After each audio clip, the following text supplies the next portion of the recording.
آیت نمبر 112 سورۃ الانعام پارہ نمبر 8۔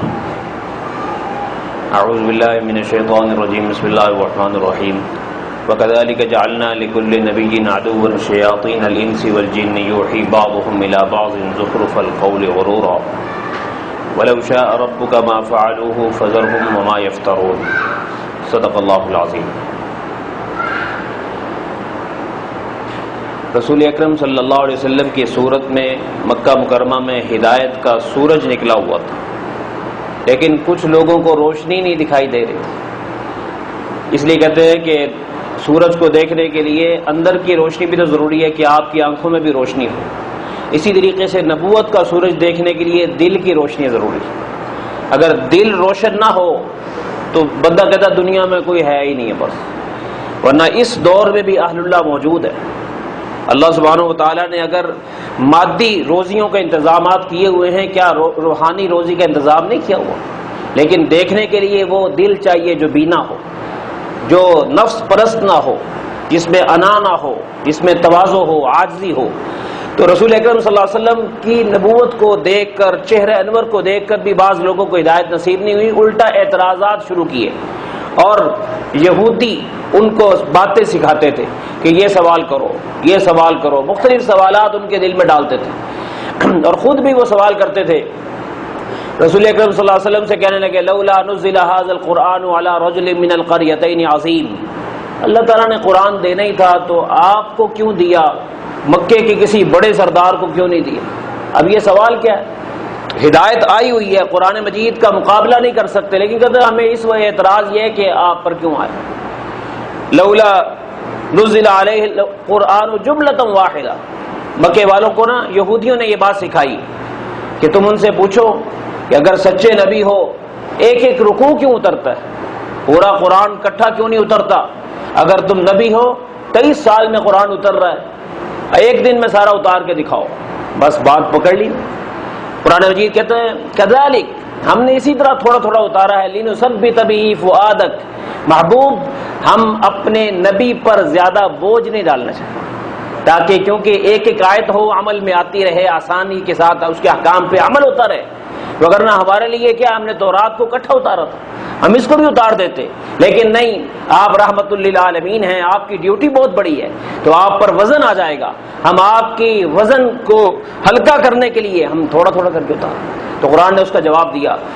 عجیب عجیب شوشے چھوڑتے تھے اور لوگ ان کو سکھاتے تھے، کہتے یہ عجیب نبی ہے کہ جسے اللہ مار دے جانور کو، کیونکہ مکے والے مردار کھا جاتے تھے، مردار کھا جاتے تھے، تو کہتے کہ جس کو اللہ مارے اس کو کہتے یہ مرا ہوا ہے، یہ حرام ہے، اور جس کو خود مارتے ہیں کہتے یہ حلال ہے۔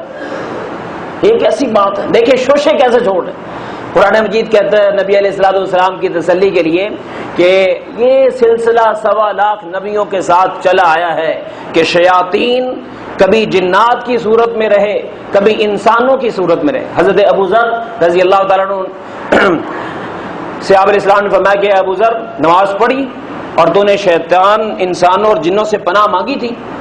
نماز میں آتا ہے اعوذ باللہ السمیع العلیم من الشیطان الرجیم من حمزہ ونفثہ ونفخہ، اگر یہ آپ اعوذ باللہ یاد کر لینا اور سورہ فاتحہ سے پہلے اپنی سنتوں اور نفل میں پڑھ لیا کریں تو نماز میں وسوسے نہیں آتے۔ تو فرمایا تو نے شیاطین جنوں ان سے پناہ مانگی تھی، کہا انسانوں میں بھی جن ہوتے ہیں، شیطان ہوتے ہیں۔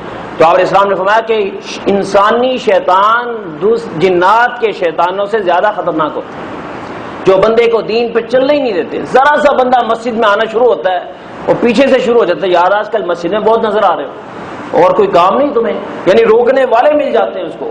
اچھا کام کر رہا ہو تو ایک دم سے اعتراض کر دے گا، برے کام پر کوئی اعتراض ہی کوئی نہیں۔ ذرا سا بندہ ٹوپی پہن لے 3 دن کے لیے، پھر خیریت ہے، ویسے جو مرضی وہ کر کے پھرتا رہے، کچھ بھی نہیں بھائی، یہ اپنا معاملہ ہے۔ لیکن انسانی شیطان جنات کے شیاطین سے زیادہ ہیوی شمار ہوتے ہیں۔ تو قرآن مجید کہتا ہے کہ یہ شیاطین ایک دوسرے کو خفیہ طریقے سے پیغام بھی پہنچاتے ہیں اور دین سے روکنے کی کوششیں بھی کرتے ہیں۔ تو نبی علیہ السلام کو تسلی دی جا رہی ہے کہ سب کے ساتھ ایسا ہوا، سب نبیوں کو سامنا کرنا پڑا، آپ کے ساتھ بھی ایسا ہوگا کہ شیاطین روکیں گے. کچھ انسانوں کی صورت میں ہیں مکے کے اندر موجود ہیں, کچھ جنات کی صورت میں ہیں جو ان کو پیغام بتاتے رہتے ہیں. آپ گھبرائیں مت, آپ اپنا کام کریں. اگر تیرے رب نے یہ زبردستی کروانا ہوتا نا, ان کو کلمہ پڑھانا ہوتا, تو تیرے رب کے لیے مسئلہ نہیں تھا. لیکن اللہ تعالیٰ کا فیصلہ ہے کہ میں نے زبردستی جنت کسی کو نہیں دینی. جو خود شوق سے دین پہ چلے گا میں اپنے مہمان خانے میں اسی کو ٹھہراؤں. اس لیے اگر میں مجبور کرنا چاہوں تو میرے لیے کوئی مسئلہ نہیں ہے. لیکن میں جیسے موسیٰ علیہ السلام کی قوم کے اوپر نا پورے طور پہاڑ کو کھڑا کر دیا, فضا میں کھڑا کر دیا, نیچے پوری بستی تھی. ہاں جی مانتے کہ نہیں مانتے؟ سب کہنے لگے مانتے. تو کہا ہم ان سے بھی منوا سکتے ہیں, لیکن نہیں, ہم صفا کو کھڑا کر دیں, ابو جبل ابی قبیس کو کھڑا کر دیں, لیکن نہیں, خوشی سے مانے, جو نہیں ماننا چاہتا نہ مانے. اور جنہوں نے ان کا ساتھ دینا ہے, عجیب ایک گروپ بن گیا تھا, اور مدینہ منورہ سے بھی کچھ یہودی ان کا ساتھ دے رہے تھے. فرمایا کہ جنہوں نے ان کی طرف میلان کرنا ہے وہ بھی ساتھ مل جائیں. تیرے رب کو کوئی پرواہ نہیں, تیرے رب کی بادشاہت کوئی کمزور نہیں ہے کہ جناب اگر سارے مل جائیں گے تو خطرے میں پڑ جائے گی. تو جن کے دل اس کی طرف مائل ہو رہے ہیں ان اعتراضات کی طرف مائل ہو جائیں, سارے مل جائیں. ولی یختلفوا معهم مختلفون, جو کرنا کر لیں, لیکن آپ نے گھبرانا نہیں ہے. ہم آپ کے ساتھ, ہم آپ کے ساتھ ہیں. رزلٹ آپ کا ہوگا, نتیجہ آپ کا ہوگا, انجام آپ کا, مستقبل آپ کا. اس لیے آپ پریشان نہ ہوں. جی وَكَذَلِكَ جَعَلْنَا لِكُلِّ نَبِيٍّ عَدُوًّا شَيَاطِينَ الْإِنسِ وَالْجِنِّ, اسی طرح ہم نے ہر نبی کے لیے شریر آدمیوں کو اور جنوں کو دشمن بنا دیا, جو کہ ایک دوسرے کو یوحی بعضهم الی بعض زخرف القول غرورا, جو ملمہ کی ہوئی باتیں فریب دینے کے لیے سکھاتے تھے, یعنی بناوٹی باتیں سکھاتے تھے, خام خواہ کے اعتراضات نکال کے. مثلا نبی علیہ الصلوۃ والسلام کو اعتراض کیا یہودیوں نے پیغام بھیجا کہ آپ ان سے کہیں کہ آپ ابراہیمی ہیں. جی ہاں ابراہیمی ہوں. ابراہیم علیہ السلام تو اونٹ کا گوشت نہیں کھاتے تھے, آپ کیوں کھاتے؟ تو جواب وہی قرآن اترا. پھر کس نے کہا ابراہیم گوشت نہیں کھاتے تھے؟ اللہ نے وہ سارے کھانے سب کے لیے حلال کیے تھے. ہاں حضرت یعقوب علیہ السلام نے بعض اپنی بیماریوں کی وجہ سے منت مانی تھی کہ میرا مسئلہ حل ہو جائے, مجھے شفا مل جائے تو میں فلاں چیز نہیں کھاؤں گا, اونٹ نہیں کھاؤں گا. تو اس دور میں ایسی منت جائز تھی, اس لیے پھر ان کے نیچے قبائل والوں نے اس منت کو پورا کرتے ہوئے قبائل والوں نے بھی وہ چیز نہیں کھائی. تو ابراہیم علیہ السلام نے تو اپنے اوپر حرام نہیں قرار دیا نا, اللہ نے ان کو منع کیا. تو اس لیے آپ کیسے کہہ رہے ہو کہ ان پر حرام تھا؟ تو اس قسم کے سوالات, فَمَا وَلَوْ شَاءَ رَبُّكَ مَا فَعَلُوهُ, اگر تیرا رب زبردستی یہ کام کروانا چاہتا کہ ان کو رکوانا ہے تو یہ کبھی بھی نہ کر سکتے. فَذَرْهُمْ وَمَا يَفْتَرُونَ, آپ انہیں چھوڑ دیجئے, اور یہ جو جھوٹ باتیں بنا رہے ہیں ان کی بھی پرواہ نہ کیجئے. وَلِتَصْغَى إِلَيْهِ أَفْئِدَةُ الَّذِينَ لَا يُؤْمِنُونَ بِالْآخِرَةِ, اور تاکہ ان بناوٹی ملمہ کی ہوئی باتوں کی طرف ان لوگوں کے دل مائل ہوں جنہوں نے ان کا گروپ کا ساتھی بننا بنے. الذین لا یؤمنون بالآخرہ, جو آخرت پر یقین نہیں رکھتے, یقین نہیں رکھنا چاہتے. ٹھیک ہے یہ سارے اکٹھے ہو جائیں, وَلِيَرْضَوْهُ, تاکہ یہ لوگ اس کو ان باتوں کو پسند کر لیں. وَلِيَخْتَرِفُوا مَا هُمْ مُخْتَرِفُونَ, اور جو برے کام انہوں نے کرنے کر لیں. لیکن اللہ سبحانہ و تعالیٰ کا یہ فیصلہ ہے کہ ہم نے اس پیغام کو آپ کے ذریعے هو الذی ارسل رسولہ بالہدی ودین الحق, دوسرے مقام پہ فرمایا کہ اللہ تعالیٰ نے رسول کو اللہ نے بھیجا, دین حق کو اللہ نے بھیجا, اور پھر کس لیے بھیجا؟ لیظہرہ علی الدین کلہ, تاکہ اسے دنیا کے ادیان پہ غالب کر دے. وکفی باللہ شہیدا محمد الرسول اللہ, فرمایا کہ ساری دنیا اگر آپ کی نبوت کا انکار کر دے آپ کو پرواہ نہیں ہونی چاہیے, کیونکہ خود رب العالمین کہتا ہے میں گواہ ہوں کہ آپ محمد الرسول اللہ, آپ کافی, آپ کی رسالت کے لیے میری گواہی کافی.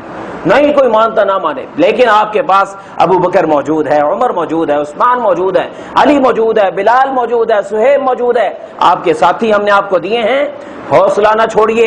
تو نبی علیہ السلام اتنے نہیں پریشان تھے جتنے آپ کے ساتھی پریشان تھے کہ یہ کیا ہو رہا ہے. تو آپ علیہ السلام کو مخاطب کیا. اصل خطاب حضور کے ساتھیوں کو ہے کہ تسلی رکھو, جس کے ساتھ وہ شمع کیا بجھے جسے روشن خدا کرے. اللہ تمہارے ساتھ ہے, وقتی حالات خلاف ہوں تو پھر جو مرضی ہوتا ہے. اس لیے اسلام کو کبھی بھی خطرہ نہیں رہا. اسلام پر تو بڑے بڑے عجیب حالات آئے, لیکن اللہ اپنے دین کو بچاتا رہتا ہے, قرآن کو بچاتا رہتا ہے. اس لیے اس دور میں بھی کبھی اس وجہ سے بندے کو دین سے پیچھے نہیں ہٹنا چاہیے کہ یار رواج نہیں رہا. رواج ہو نہ ہو, بلکہ ٹراؤٹ مچھلی اس کی قیمت زیادہ لگتی, وہ زیادہ مہنگی ہوتی ہے. کیوں؟ اس لیے کہ وہ رواج کے پانی سے ہٹ کے چلتی ہے. پانی کے بہاؤ کی طرف نہیں چلتی، بہاؤ سے خلاف، بہاؤ کے خلاف الٹی طرف بھی تیرنا جانتی ہے۔ تو جو دین پر اس دور میں چلے گا، پروردگار معاشر کے میدان میں ساری امتوں میں، ساری انسانیت میں اس کی ڈبل اور ٹرپل اور کئی گنا زیادہ اس کو قیمت، انعام، احسان کرے گا اس پر کہ یہ وہ امتی ہے جب رواج میں میرے نبی کے طریقے نہیں رہے، اس امتی نے پھر بھی میرے نبی کے طریقوں کو سینے سے لگا کے رکھا۔ اللہ ہمیں اس کی توفیق عطا فرمائے۔ وآخر دعوانا الحمدللہ رب العالمین۔